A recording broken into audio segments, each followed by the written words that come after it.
Hello, everybody.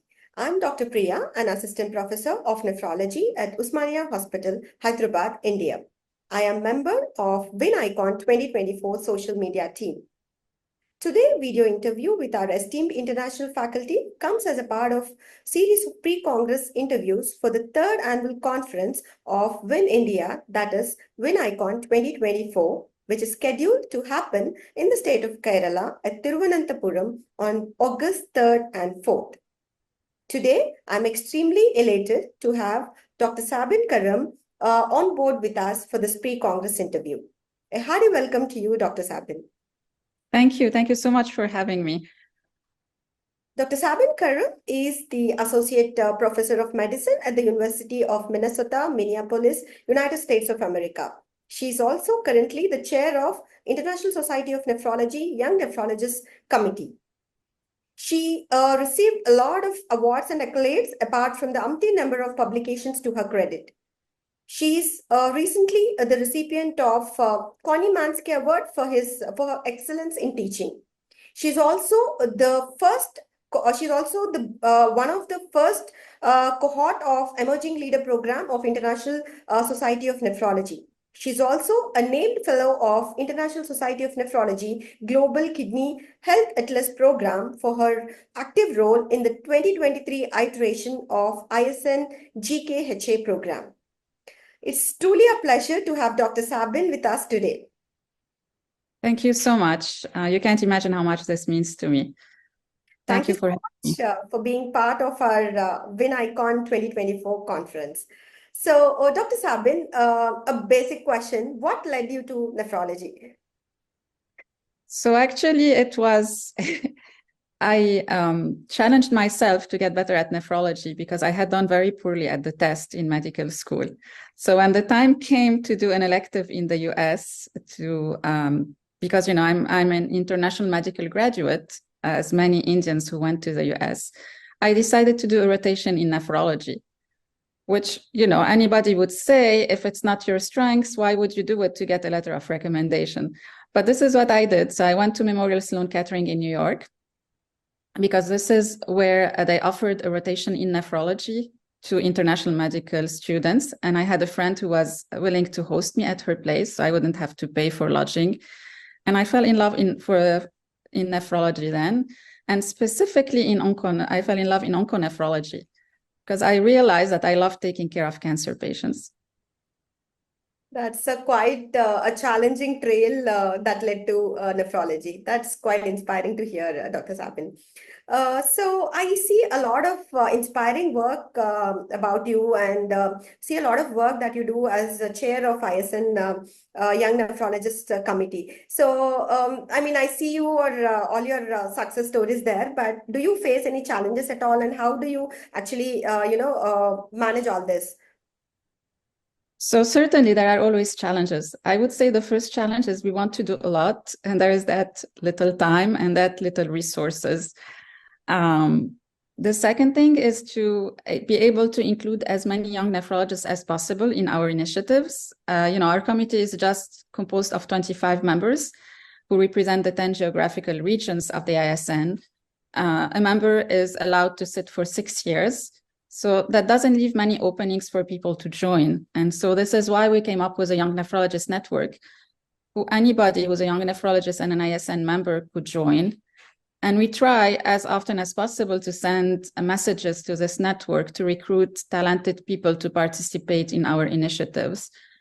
And so, for instance, we're designing and interpreting the evidence course. And if we feel that we don't have enough resources on our end in terms of young, talented nephrologists, we're going to reach out to this committee. We also already reached out to them to recruit people to be part of an initiative that we're doing right now, which is about reviewing and expanding the ISN Fellowship Foundation course. And we actually recruited someone from India there. But then again, the other challenge is that I had at least 10 very excellent applications from India, and I had to choose one, and it was very hard. So this is where we had to try to be as objective as possible, and we looked at the education record of each of the applicants and picked what we thought had the person who had the most education record. Yeah, quite a good, good initiatives shaping the future leaders of nephrology. Great initiative from ISN, International Society of Nephrology. Yeah. So, and I see that your interests include more towards, onconephrology, monoclonal gammopathy of renal significance. So, what drove you exactly, your interest and passion towards this emerging branch of nephrology, onconephrology? So onconephrology, as I said, the most rewarding rotations when I was in medical school and even in internal medicine residency were on the oncology floor. And this is where I asked myself, do I want to be an oncologist? But then I realized I didn't really like to give chemo to people. I actually hated this. I am more of the type that would tell them, go enjoy your life whenever you can. But I realized that I really had a deep interest in interacting with patients who had cancer, because what they face is probably one of the most challenging things that anybody could face. And this is where I wanted to be the person who takes care of everything except the chemo part. And this is where a nephrologist can play a central role in taking care of those patients, because we are the internist by excellence. But we also are by excellence people who are empathetic, because we treat routinely people with chronic kidney disease, and chronic kidney disease is also a challenge. So you can imagine the double challenge that someone with cancer and kidney disease would face. Yeah. Regarding MGRS, it came very randomly from trips that I did abroad when I was practicing back home in Lebanon, to enrich my knowledge in onconephrology, and the people that I met along the way that inspired me. Yeah, that's definitely, nephrology definitely brings hope and life to the patients when compared to oncology. So that's how it is. Yeah. So, and I know that you're going to talk about one of the chronic inflammatory condition which can have diverse effects on the organ systems, that is secondary or AA amyloidosis. So, can you give us a sneak peek about your talk at WinICon 2024? So my interest in AA amyloidosis came from a patient I had back home, which I diagnosed with AA amyloidosis. And initially, the etiology was not very much, evident. But I ended up diagnosing him with familial Mediterranean fever.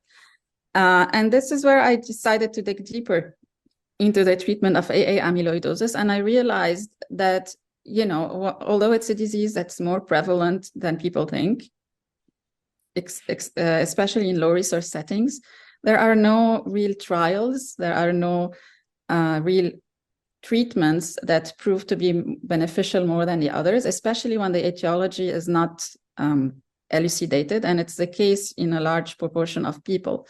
So what I'm going to talk about is obviously the pathophysiology of AA amyloidosis, the potential etiologies, and new emerging etiologies are emerging. For instance, recently, it has become evident that sometimes people can develop the disease because they have a genetic mutation, not because they have an inflammatory disorder. And I think this changes a lot of the way we could look at that disease.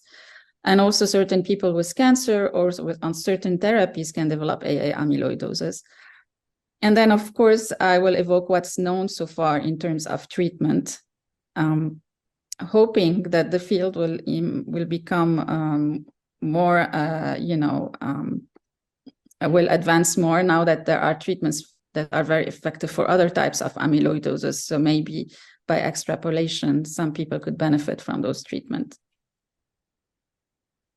So on that note, where do you think that the prognosis of AA amyloidosis stand? Do we see a hope beyond if it affects the organ systems?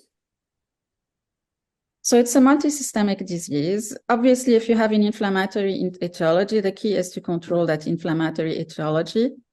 And the key is to make the diagnosis early. And this is what often doesn't happen, unfortunately, because the manifestations can be very subtle. Thank you, Dr. Sabin. Thank you so much for being with us today and giving us that glimpse about your talk. And we are so much excited, and we look forward to your actual talk to hear more about AA amyloidosis. So folks, mark your calendar. Dr. Sabine's session is scheduled on Sunday, the second day of the conference, the 4th of August, between 8:30 to 9:30 a.m. In Hall A, Mascot Hotel, Thiruvananthapuram, Kerala. See you all there. Thank you. I wish I could be there in person. My dream is to visit Kerala one day, and I'm sure I'll make it happen. But meanwhile, I'll just look at the pictures and imagine myself being there. And thank you again for inviting me. Thank you so much, Dr. Sabine, for being with us. Hopefully, we'll see you next year at WCN in Delhi, though not Kerala. Absolutely. I count on this. Absolutely. Thank you so much. Thank you.